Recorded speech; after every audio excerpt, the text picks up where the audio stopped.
Hello guys. So in this video we will see in the OBS Studio when we start recording there is an error pop out due to which we cannot start the recording, and the error state starting the output field, please check the log for details. So how do we solve this error? We simply go to settings, then output. In the output we go to recording.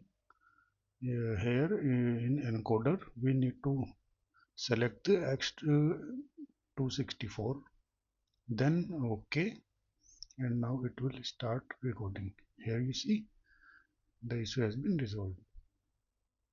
Thank you guys. If you like, please support by subscribe and like the video.